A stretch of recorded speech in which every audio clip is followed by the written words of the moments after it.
teman-teman, udah lihat kan videonya yang tadi kalian lihat? Itu adalah salah satu bencana alam yang terjadi di Aceh dan Sumatera. Nah, maka dari itu kali ini aku akan menjelaskan tentang bencana alam yang terjadi di Sumatera dan Aceh mempengaruhi penawaran, permintaan, dan keseimbangan pasar. Tapi sebelum itu, kita perkenalan dulu yuk. Nama saya Fariska Aulia Zarani dari kelas 10-4 asal sekolah Kesatuan dan nomor absen saya 11. Yuk kita langsung mulai. Nah, pertama kita harus paham dulu nih 3 konsep penting dalam ilmu ekonomi. Yang pertama ada permintaan. Permintaan adalah jumlah barang atau jasa yang ingin dibeli masyarakat pada tingkat harga tertentu. Nah, untuk yang kedua ada penawaran. Penawaran adalah jumlah barang atau jasa yang disediakan produsen atau penjual pada harga tertentu. Dan yang terakhir adalah keseimbangan pasar.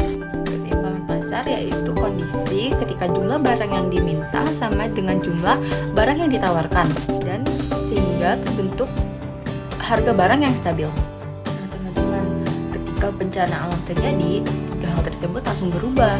Ketika Sumatera dan Aceh mengalami bencana seperti banjir, gempa bumi, atau longsor, kebutuhan masyarakat ikut berubah.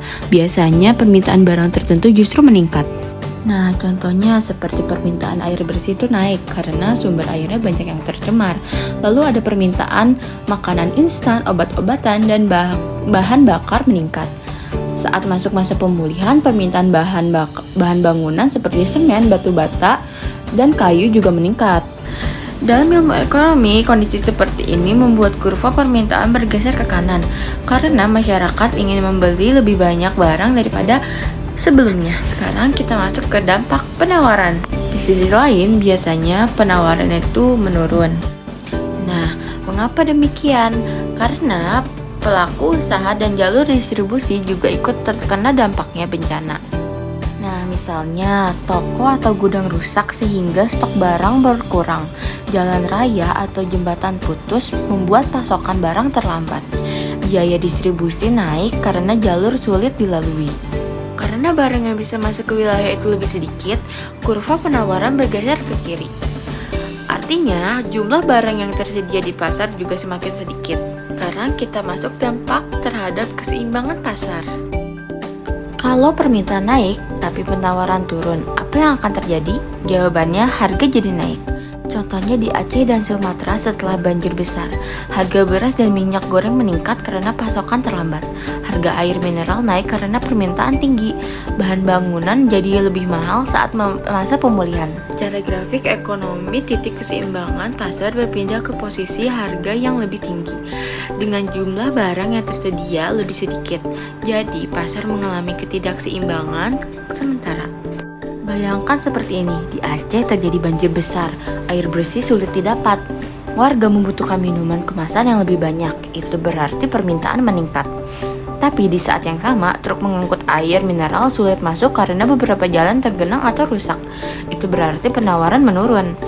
Kombinasi 2 hal ini membuat harga air mineral di pasar naik, dan barang jadi cepat habis. Inilah contoh nyata perubahan permintaan, penawaran, dan keseimbangan pasar. Nah, teman-teman, untuk mengembalikan pasar ke kondisi stabil atau normal, pemerintah tuh biasanya melakukan beberapa upaya seperti mengirimkan bantuan logistik ke daerah terdampak, menyediakan jalur darurat untuk distribusi, melakukan operasi pasar, serta memberikan bantuan bagi pelaku usaha yang terdampak bencana.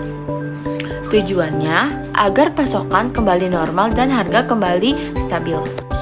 Nah, jadi bencana alam tidak hanya berdampak pada lingkungan dan kehidupan masyarakat, tetapi juga mempengaruhi aktivitas ekonomi secara langsung, terutama permintaan, penawaran, dan keseimbangan pasar.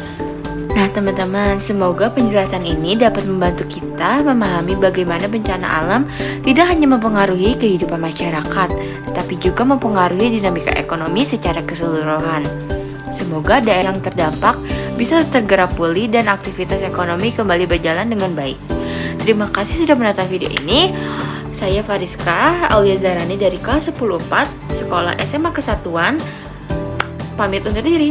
Dadah, sampai ketemu di video selanjutnya.